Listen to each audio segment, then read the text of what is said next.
Welcome back. I have written the code of the register method.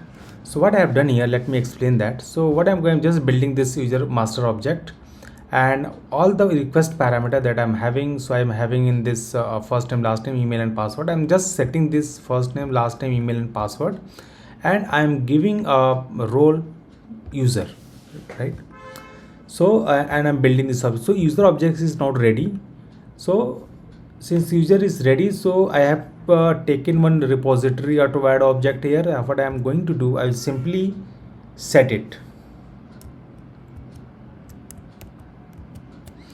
So in this I am just setting the repository.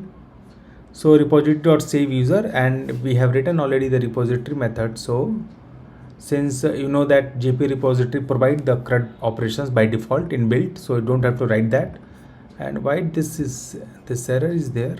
I think I have something is not closed. Yes, this one is one extra, right? Yeah, this bracket was not closed properly.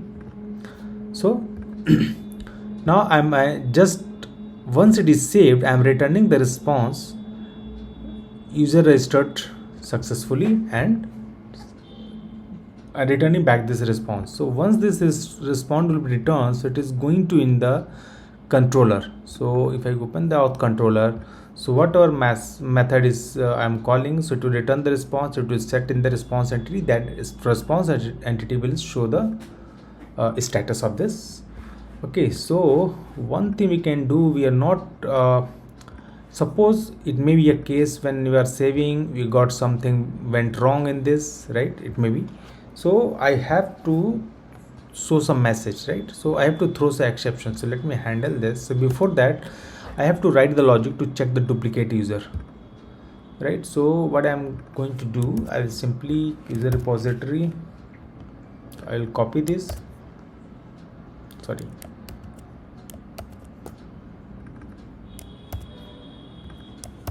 dot find by email, and I'm having this email already, request dot get email, and this will return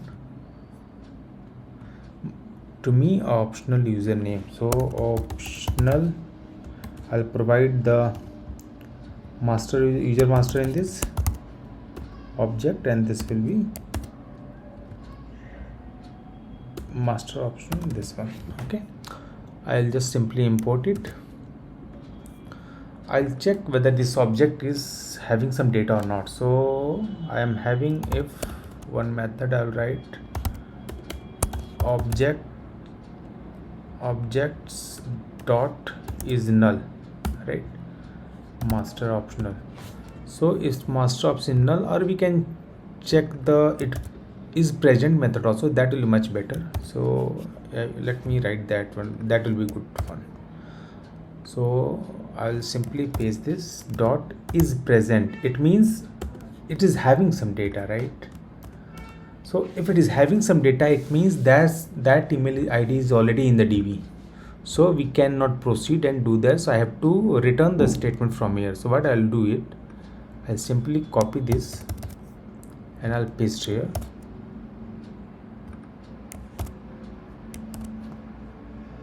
Let me copy this, sorry.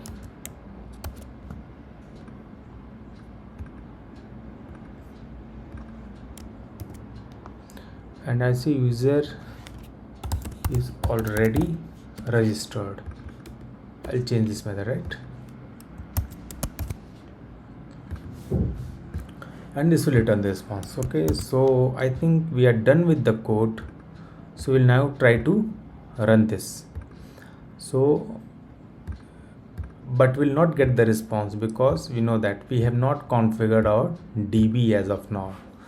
So for the database configuration, what I have to do, first I have to instance, I mean first we have to create the database connections. So we have to install the database, we have to create some tables. Okay, and once the table is created, then I have to download the Mike workbench. So just to query or create any tables or see the what data is there. So this 2 or 3 tasks we have to do. So let's do that in the next section. So we are done with the API. So our registration flow is completed. Now we will run. Let's see if we are getting any issue or not. If any error is coming, we will write the code to handle the error, right now it is not handled.